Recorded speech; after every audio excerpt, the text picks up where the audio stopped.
سورت نوح مکی صورت ہے، نوح علیہ السلام کے اوپر یہ صورت ہے۔ بسم اللہ الرحمن الرحیم، انا ارسلنا نوحا الی قومہ ان انذر قومک من قبل ان یأتیہم عذاب علیم۔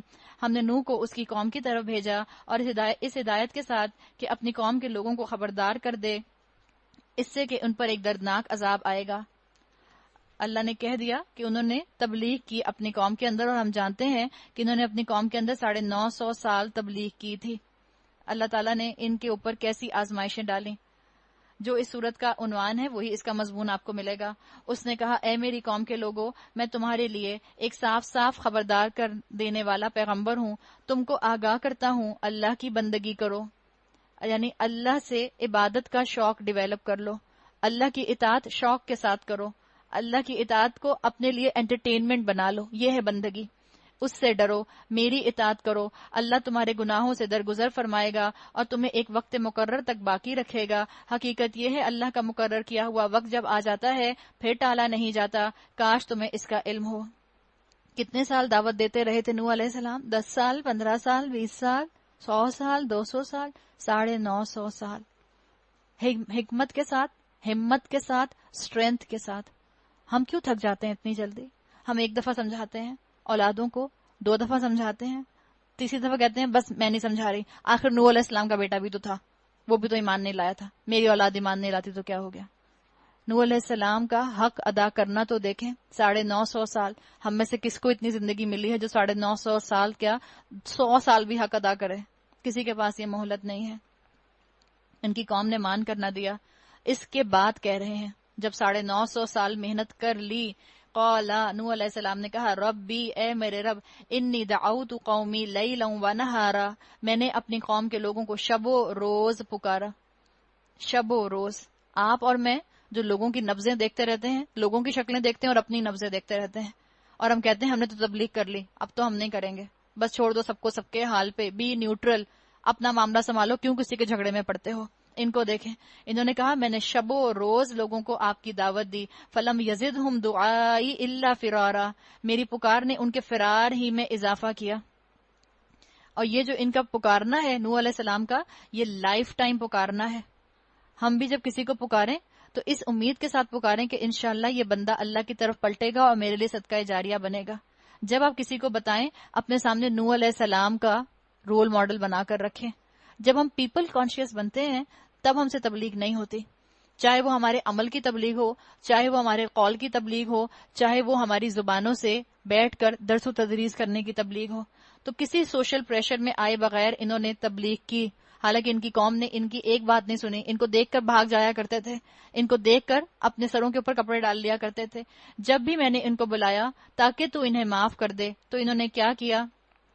جعلوا اصابعهم في آذانهم واستغشوا ثيابهم واسروا واستكبروا استكبارا، انہوں نے اپنے کانوں میں انگلیاں ٹھونس لیں، اپنے کپڑوں سے منہ ڈھانک لیے، اپنی روش پر اڑ گئے اور بڑا تکبر کیا۔ آپ سوچیں، میں یہاں پہ آپ لوگوں کو بات بتا رہی ہوں، میں آپ کو بتانا شروع کروں، جیسے ہی میرا مائک آن ہو آپ سب اپنے کانوں میں انگلیاں ڈال لیں۔ آپ کو کیا خیال ہے میں اسی ریسپیکٹ کے ساتھ آپ کو بتاتی رہوں گی، یا دامن جھاڑ کے کھڑی ہوں گی اور کہوں گی میں تو چلی، کسی اور کو بلا لیں بتانے کے لیے؟ بہت بڑا ایمان چاہیے ہوتا ہے جب آپ کی بات لوگ سننے کو تیار نہ ہو، آپ کا عمل لوگ دیکھنے کو تیار نہ ہو، آپ کی تبدیلی برداشت کرنے کو تیار نہ ہو، آپ کے اندر آپ کے حال حلیے کی چینج کو ان سے برداشت کرنا جو ہے ممکن نہ ہو رہا ہو، آپ اللہ کی خاطر جمی رہیں۔ بڑا سوشل پریشر آتا ہے، جمتا کون ہے اس پر؟ استقامت کون دکھاتا ہے؟ جس کے اندر بندگی کا ایلیمنٹ آ چکا ہوتا ہے۔ پھر میں نے ان کو ہاں کے پکارے دعوت دی، اور میں نے اعلانیہ بھی ان کو تبلیغ کی، اور چپکے بھی سمجھایا۔ ایسے لگ رہا ہے دن رات ان کا یہی درد تھا، بس کسی طرح ان کی قوم کے لوگ ایمان لے آئیں۔ میں نے کہا اپنے رب سے معافی مانگو، بے شک وہ بڑا معاف کرنے والا ہے، وہ تم پر آسمان سے خوب بارشیں برسائے گا، تمہیں مال اور اولاد سے نوازے گا، تمہارے لیے باغ پیدا کر دے گا، تمہارے لیے نہریں جاری کر دے گا۔ انہوں نے یقین دلایا سمندر کے برابر بھی تمہارے گناہ ہوں گے، اللہ تمہیں معاف کر دے گا، اور ان کو معاشی خوشحالی کی تصویر دکھائی، اس لیے کہ ان کی قوم کے اندر دنیا تھی نا، دنیا پرست تھے۔ اللہ نے کہا کہ ٹھیک ہے تمہیں دنیا بھی ملے گی، آؤ تو اللہ کے دین کی طرف، آؤ تو اس شریعت کی طرف، دیکھو تو ان کے مائنڈ سیٹ کے حساب سے ان سے بات کی۔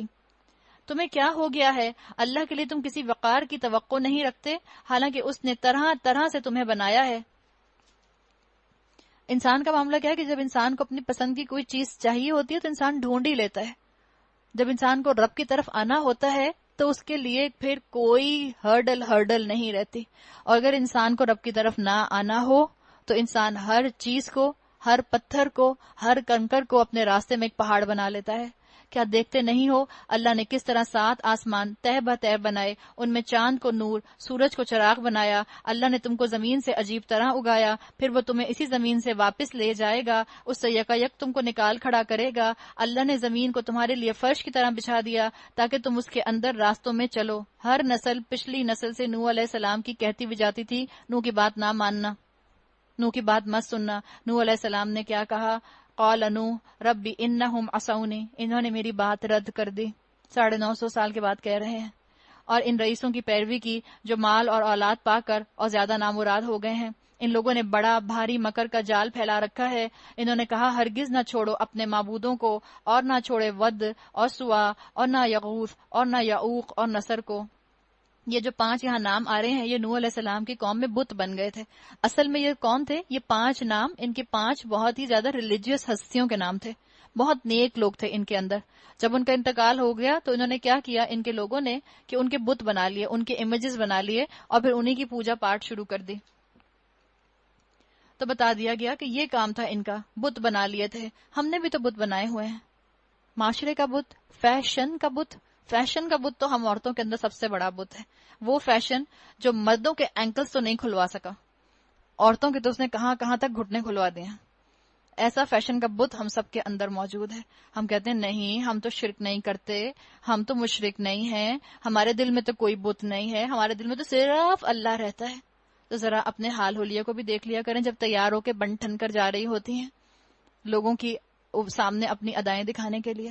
اللہ سب دیکھ رہا ہوتا ہے، اللہ سب نوٹ کر رہا ہوتا ہے۔